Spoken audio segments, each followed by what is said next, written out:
But now we're going to shift to our next guest. We have Walter Smolarek, who's the editor of Liberation News, an expert on all things domestic U.S. policy. Walter, thank you so much for joining us today. Thanks for having me on the show.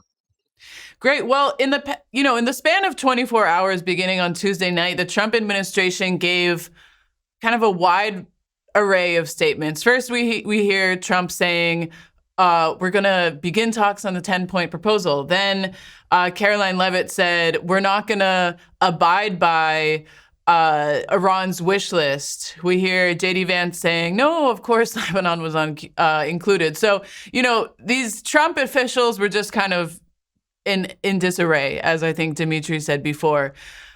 What do you make of this, and what kind of explains this course reverse, flip-flopping by different officials of the administration? Yeah, right. I mean, it's really remarkable, the back and forth here. I think this is a pattern that we've seen repeat a few times over the course of the war, where the U.S. officials make a massive miscalculation about Iran's resolve, and then they have to essentially try to get themselves out of the corner that they back themselves into. So that was, I think, the story of the very beginning of the war. I mean, it seems like Israel really did convince Trump, Netanyahu convinced Trump that the Iranian government was on the brink of collapse. If they just killed some of the top leadership, then the whole system of government would fall apart. That obviously did not happen. In fact, Iran's government was able to survive and deal, this massive, counter blow, blocking the Strait of Hormuz. A few days ago, we saw Trump issue this genocidal threat, wipe out Iran's whole civilization. It'll be Bridge Day, this open, horrific calls for war crimes, hoping that too would make the Iranian government back down. That was clearly a massive miscalculation. And so, an hour, 2 hours ahead of that deadline, they had to scramble and do something to get themselves out of that position where, if they actually went through with this, not only would they face, the condemnation of the entire world, but it was also clear that Iranian society was actually uniting in the face of Trump's threat, right? I mean, people, bravely going to the bridges that were being targeted. And so what did they have to do? Well, come up with some very last minute measure, and then they find themselves in another trap where they had to agree to Iran's 10-point proposal, which would be politically humiliating. So what are they doing the day after? Well, they're just denying what's in there. They're making up their own 10-point proposal that they like more. Is Rania with? I am sorry. I was switching. Now this should be better. Sorry, guys. I let everyone just roll with me. It's just one of those days. Walter. So I'm sorry. Have we played this yet of Chuck Schumer? Yes or no? That's what we're going to next. All right. No, but I'll do the hands on the table for you. Don't worry. Thank you. I really appreciate that. Walter, I want to play a clip for you because I think it's a really emblematic clip of where there's this party that I keep mentioning, and I just have to give this caveat in case you don't know what it is. There's a party called the Democratic Party. And the bottom line is... well, we're getting to it too fast. Apparently, from what I understand, this party is the opposition party in the U.S. that's supposed to be opposed to the current governing Republican Party led by Donald Trump. And the leader of that party, there's a man called Chuck Schumer. You may not have heard of Chuck Schumer because he hasn't really said much the last couple months. But to refresh your memory, I'm going to play a clip for you of Democratic Senator Chuck Schumer, leader of the Democratic Party, and his response to the ceasefire agreement, the 2-week ceasefire agreement that is coming before the negotiations between the U.S. and Iran. The bottom line is that Iran still has its nuclear stockpile, its nuclear ambitions. Iran still has its nuclear stockpile. Its nuclear ambitions are still unchecked, if not accelerated. And finally, American credibility. The nations of the world are furious at Trump. The Europeans, the Asians, even the Middle Eastern allies. They say, what the hell is he doing? And the United States' diplomatic position and credibility in the world is dramatically worse because of this war. So just in summary, this war has made us worse off today than before it started. The war made us worse in terms of control of the Strait of Hormuz. The war made us worse in terms of the strength of the Iranian regime. The war made us worse in terms of high gas prices. The war made us worse because Iran's nuclear ambitions have been unchecked. And the war made us worse because American credibility is down the drain. So, Walter, your thoughts?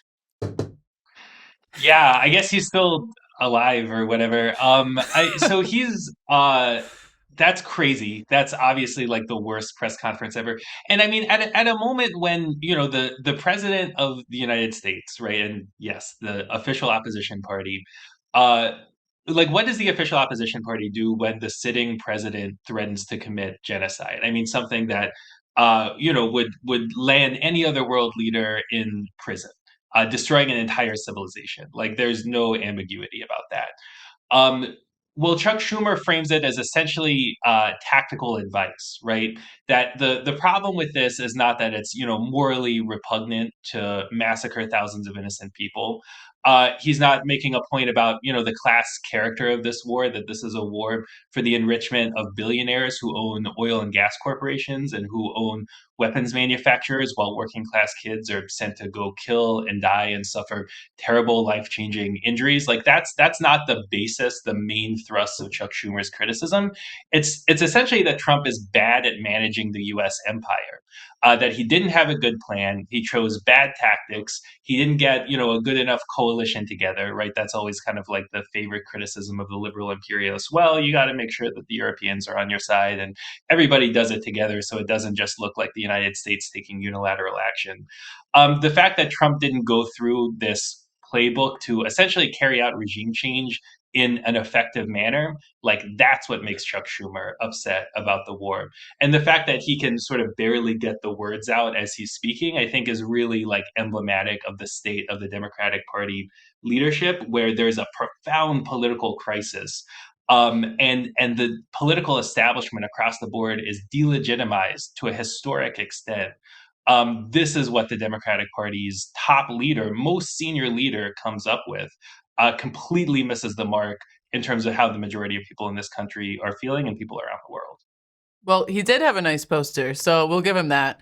But you know, there was this week or last week, it was published a New York Times report, which you kind of alluded to, which essentially outlined how exactly Trump decided to get into the war on Iran, which again is not, you know, the entire political establishment in the U.S. is clearly, you know, hungry for annihilating the Iranian government, as Chuck Schumer so eloquently put. But really, in this report, it outlines how essentially Netanyahu paid a visit to his buddy Donald Trump, and, you know, did a nice little presentation, told him, "This is easy. We can make regime change happen. Let's go for it." And essentially, you know, they did. They went for it. Now there have been these negotiations, and Israel is angry and is trying to torpedo these negotiations. I think it brings up a lot of questions about the relationship between the U.S. and the United States. The U.S. and Israel. You know, is it that Netanyahu is just eager for war and bloodshed? What role does the U.S. have in influencing, you know, what Israel's taking forward? I think we've seen this, and Rania, you've rightfully criticized it, this kind of trend amongst the far right saying that Israel is dictating our policy and we only went to war because of Israel. And I mean, in this case, there's an element of truth to that, but I think it's important to kind of dig a little deeper. And what do you make of this kind of dialectic, in a sense, relationship between these two bloodthirsty powers? Yeah. I mean, I think that Netanyahu, Israel, the, you know, hardcore Zionist lobby, plays an important like lobbying role inside of the broader U.S. political establishment. There's different tendencies, there's different camps within, this sort of broader, like U.S.-led imperialist alliance across the world.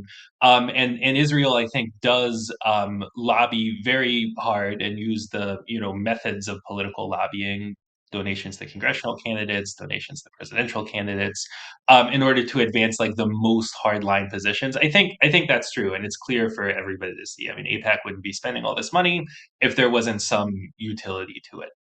But why was Netanyahu allowed into the Situation Room to give that presentation in the first place, right? Like, he would not be able to get in the door if the strategic priorities of the Israeli government and the strategic priorities of the US government were not basically in line. Like, there was a baseline desire for regime change in Iran that gave Netanyahu and gave the other, hardline right-wing Zionist politicians access to these US decision makers so that they can then press for the most aggressive course of action on the table. But that basic orientation of like, we want to wipe out any independent government in the Middle East. Iran is our most important enemy in the Middle East. That's something that it's not like Israel convinced the entire U.S. ruling elite of that. That is based on the desire of the United States to dominate every corner of the world, especially the one that is, most crucial to global energy supplies. And then within that, there's an Israeli lobby. They're important, but they don't set the basic agenda. That's how I would look at it. Very important to break that down. And we'll be getting to a little bit more about this changing opinions within the United States population as well, which again don't align with the interests of the U.S. ruling class. But thank you so much, Walter Smolarek, for joining us on the Freedom Side, and I'm sure we'll be seeing you soon. Thanks a lot for having me.